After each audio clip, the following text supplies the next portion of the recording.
Hey, welcome back to the Disney Plus Everyday Challenge, and today we have The Amazing Spider-Man. This is a 2012 film. It's an hour?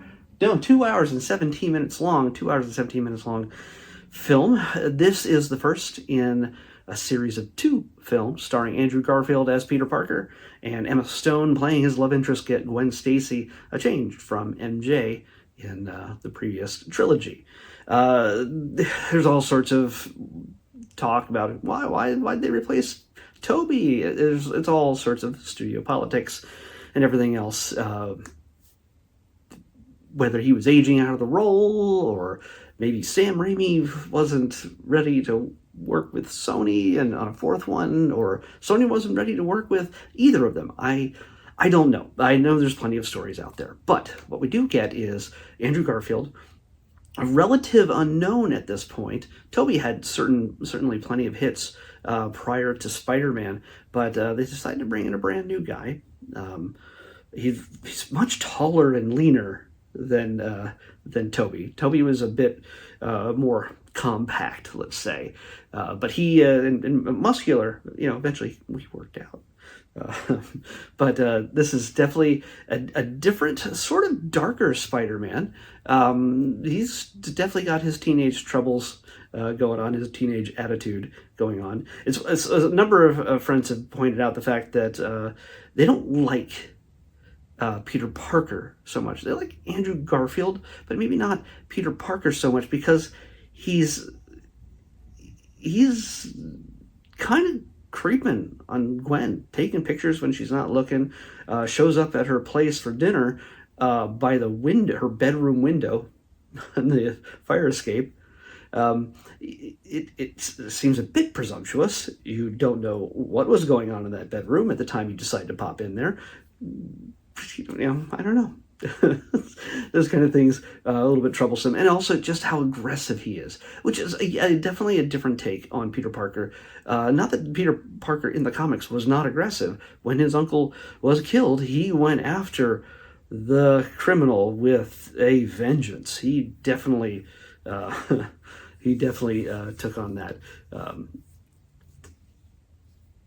really intense role, and this is borne out. I mean, so did Toby. Toby's version of Spider-Man was definitely after the killer. Yes, this is another one of the Spider-Man movies where they have to do the Uncle Ben death. It seems like it was a requirement until the Tom Holland version came along, and he appeared in somebody else's film, Captain America, Civil War, and then rolled into his own series of films. And we all know the story.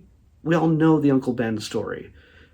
This movie, however, starts from the very beginning of Peter as a child and seeks to sort of dig into even further back in Peter's history as to what happened to his parents. This was the beginning of a trilogy that would have brought us, more than likely, the Sinister Six. Spider-Man up against six crazy, just heroes out to get him, teaming up, and all brought together by a mysterious figure we only get to see at the very end of the film, played by Michael Massee.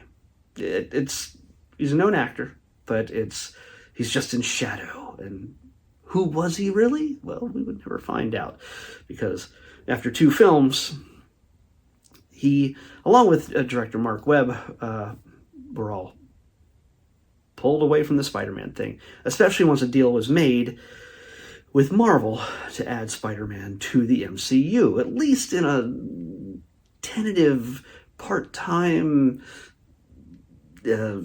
partnership that always seemed to oh no, he's done now with being in the MCU. Oh no, we're going to bring him back. It just sort of made people, I think half the time they were doing that just to make people talk about it and beg to make sure that Spider-Man stays in the MCU. It would be the dumbest choice, in my opinion, probably fact, that if they ever got rid of Tom Holland Spider-Man, or just Spider-Man in general in the MCU, that would pretty much end the Spider-Man film career at that point. So one of the great things about the last Spider-Man film that we just received, No Way Home, it brought back Tobey, it brought back Andrew, as a Spider-Man. And that's, to me, it's not just, hey, fun marketing, neat storyline, multiverse. It's more about saying that these older films are not invalid. They're not just, oh, other tries. It shows that they bring them into the fold and says, you know what, it's not just a studio decision, it's a story decision. We're just looking at a different Spider-Man in a different universe. And those can all coexist at the same time. And your love of Tobey Maguire, your love of Andrew Garfield as Spider-Man, those are no longer just, oh, forget about them. They don't matter because we got a new one. And same thing when Tom Holland eventually leaves the role. We're going to be looking at probably a different Spider-Man. So I know I'm not even talking about this film at all, but I'm talking about the construct that makes it still a valid story. What we do is we get Peter up against Rhys Ifans as the Lizard, Dr. Kurt Connors, and he's it's an interesting choice. It's a powerhouse kind of villain. He's not close to Hulk level, but it's sort of like seeing Peter up against a powerful melee fighter kind of thing. He doesn't shoot zaps anything. He doesn't fly around, but he is a powerhouse that Peter has to go up against and outsmart. He's also smart, so it makes it even more dangerous, whereas if he went up against the Hulk, he'd be usually not too smart, at least earlier iterations. That would be neat to see eventually, Spider-Man and the Hulk together on screen. We haven't had that, so the future, who knows what the future holds. I'm sure we'll see them fighting alongside each other in the next 2 Avengers films. I don't know. Anyway, this puts him against the Lizard.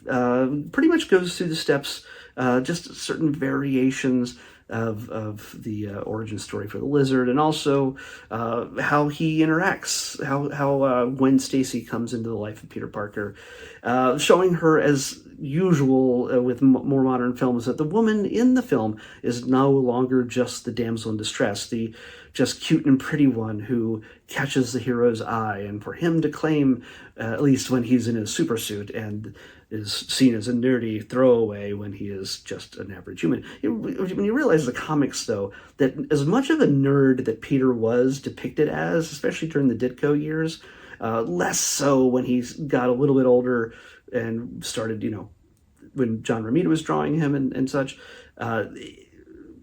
Peter was pulling down, like, top women. That was Gwen Stacy, for one. Yeah.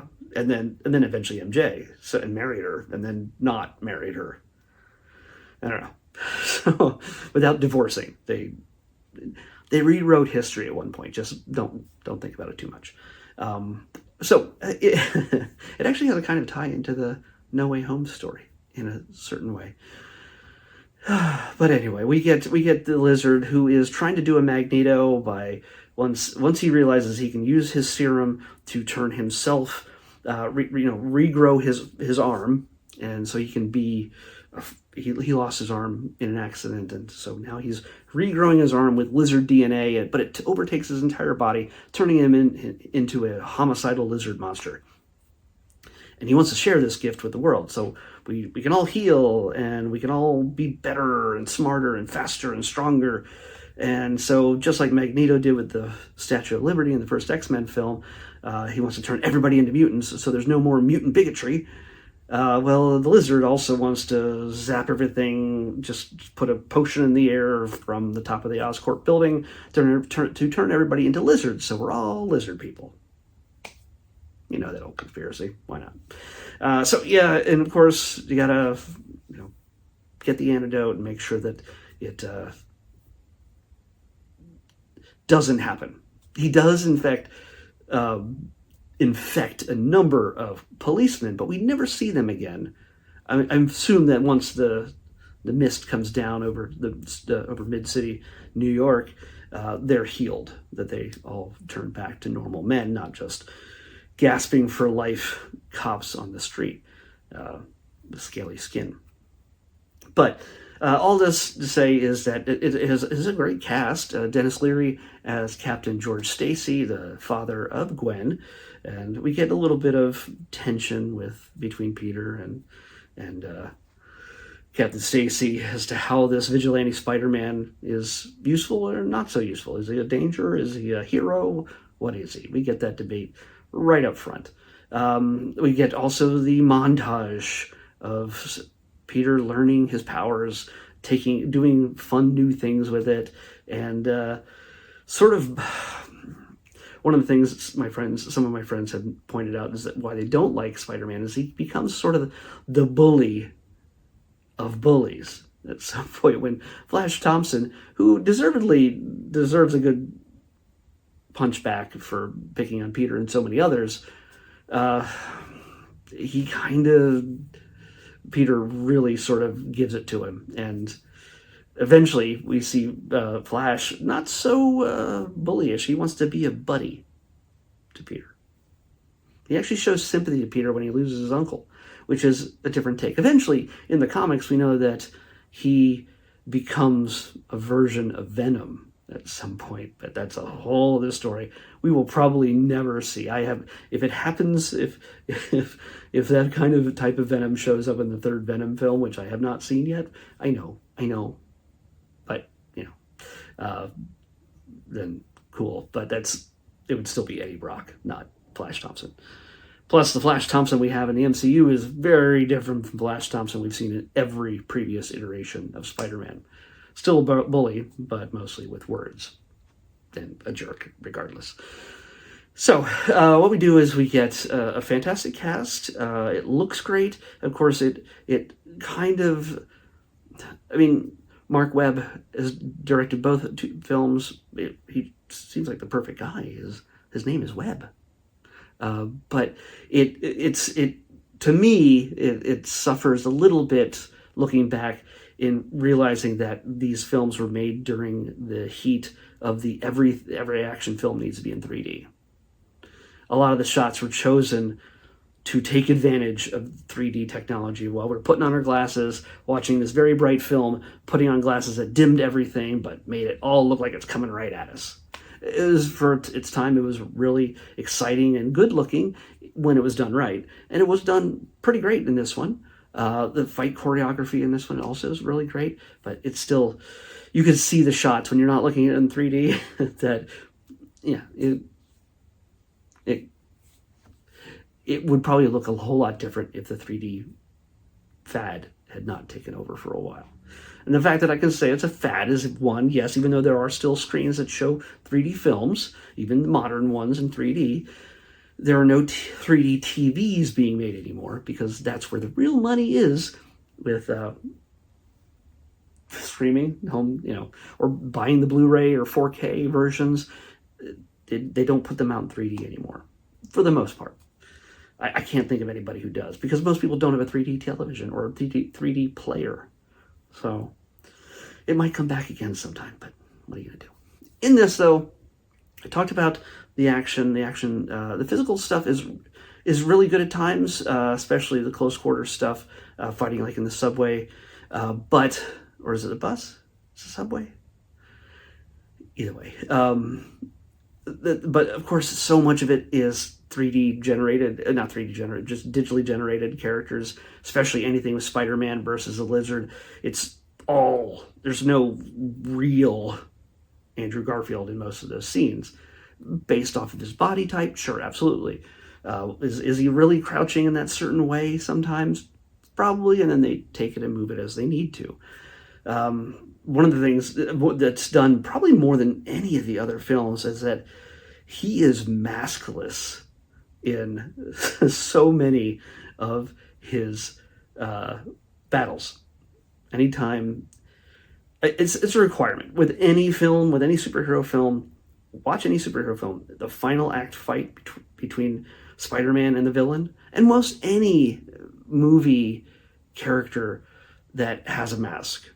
Even Iron Man, even though we can see Tony's face through that kind of HUD kind of view, his helmet always comes off. But especially Spider-Man. Tobey did it when he's fighting the Green Goblin, Dr. Octopus, Venom, and just his mask always comes off. And Andrew here, his mask seems like it's more off than it's on. Even handing out his mask to a child he's ready to rescue and to give him courage. I get it. We need to see the actor. It's important to see the actor, because then you could have just anybody. It could be the Mandalorian. Yes. My brain has forgotten his name. But the Mandalorian, they hired him to be the Mandalorian, but for the most part, he doesn't really ever show up in costume until moments where he has to take his helmet off. He does all the voice stuff,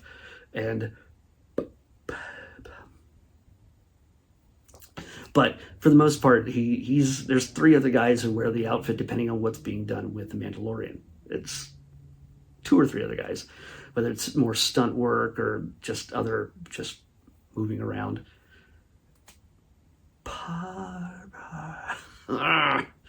Why can't I say his name? Pedro Pascal. Oh my gosh. Brain not working tonight.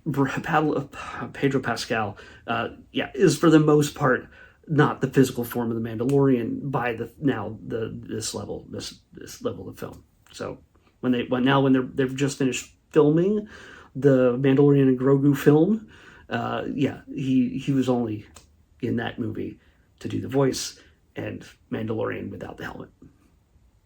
So, makes sense. You don't really need to have it on there, because the Mandalorian doesn't always need to have his helmet off. It's kind of the rule. So the same thing when it comes to these Spider-Man masks that always get shredded or pulled off by the bad guy, or in this case, Captain Stacy at one point, where he has to reveal himself to Gwen's dad to say, "Look, I gotta go save Gwen." So, yeah, it's a thing. It's a thing that has to happen. We're gonna get this forever until we find a way to show the actor or make the actor inconsequential. I wonder how we'll do that. So, what we got here is again, personally, I like Andrew Garfield a lot as Spider-Man. Peter Parker, especially in the next film, he has a great chemistry with Gwen, because they're dating, but in real life for that time. But we don't get a whole lot of interaction between them as much in this film. The next film, which I've already reviewed, it's all about their interaction, probably more so than Spider-Man in some cases. So all I can say is that, if you want a full understanding of the Spider-Man mythos from a different angle, if you love Tobey or you love Tom, and you know what, I know this trilogy, which only became a duology, kind of ended sooner than we wanted to, and also the second one wasn't received as well, mainly because of the predictable death of a certain character. So it kind of made people go boo. But you know what? That is the Spider-Man way. No matter how much he wins, he still loses. A friend of mine would complain about the No Way Home ending. How even though Tom Holland, Peter, won the day, defeated the enemies, defeated the bad guys, he had to separate himself from everybody he loved. And he lost. It's heartbreaking, but that is, if you've read the comics enough times, that's how the Spider-Man stories go. Yeah, he never comes out as a clear winner, but hopefully you think you're the clear winner every time you see a Spider-Man film. Can't say that's always the case, but what are you gonna do? Definitely, when leading up to the Tom Holland era, my friends and I watched all of the previous Spider-Man films to lead up to that. Not thinking that we'd ever get them all 3 on the same screen at the same time, but yeah, this may not be everybody's favorite era, but I think it did a lot of good things. It did a lot of things right. It needed some. The Lizard to me is not the best villain, but you kind of had few to pick from after the Tobey era, because you had Venom, whether you liked him or not. You had Green Goblin, which is the ultimate Spider-Man villain right from the start, and they killed him.